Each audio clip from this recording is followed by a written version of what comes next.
کے لیے دور پر آئے اور حبیب وہ ہوتا ہے وہ مکے کی گلیوں میں ہو تو قرآن وہاں نازل ہو جائے، وہ گھروں میں ہو تو قرآن وہاں نازل ہو جائے، وہ یاروں میں ہو تو قرآن وہاں نازل ہو جائے، وہ مدینے کی گلیوں میں ہو تو قرآن وہاں نازل ہو جائے۔ اس کو کہیں جانے کی ضرورت نہیں، اس کو کتاب لینے کے لیے کسی پہاڑ پہ جانے کی ضرورت نہیں ہے، کہیں اس کو کتاب نہیں ملے گی، جہاں جہاں جائیں گے جبریل وہاں لے کر قرآن حاضر ہوتے رہیں گے۔ فرمایا یہ حبیب اور کلیم ہے۔ اور پھر دیکھیے اللہ تعالیٰ نے اپنے محبوب کو جو شان اور عظمتیں عطا فرمائی ہیں، حضرت حسان کہتے ہیں وَأَحْسَنُ مِنْكَ لَمْ تَرَ قَطُّ عَيْنِي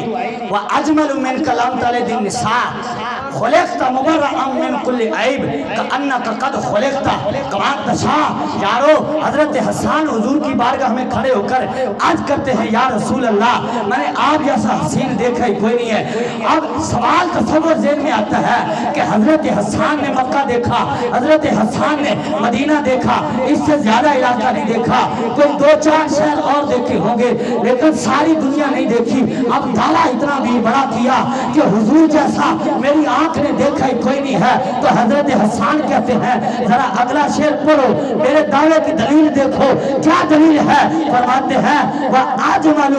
مِنْكَ لَمْ تَلِدِ النِّسَاءُ، او حضور جیسا کوئی دیکھ کیسے سکتا ہے جب کسی ماں نے ان جیسا جنا ہی نہیں ہے تو دیکھے گا کون؟ جب کسی ماں نے جنا ہی نہیں ہے تو دیکھے گا کون؟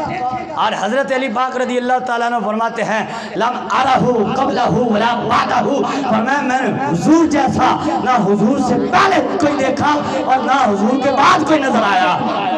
کیونکہ حضور جیسا ہے ہی کوئی نہیں۔ حضرت ابو رافع کہتے ہیں کہ میں نے جب مکے کا قاصد، جب کفار کا قاصد بن کے حضور کی خدمت میں آتا ہوں تو اب میں نے جب حضور کو دیکھا تو دیکھتے ہی القیا قلبی الاسلام، کہتے حضور کو ایک نظر جب میں نے دیکھا تو میرے دل میں اسلام کا نور اتر جاتا ہے۔ کوئی بات نہیں کی، آ کر عرض کرتے یا رسول اللہ کلمہ پڑھا دیجئے۔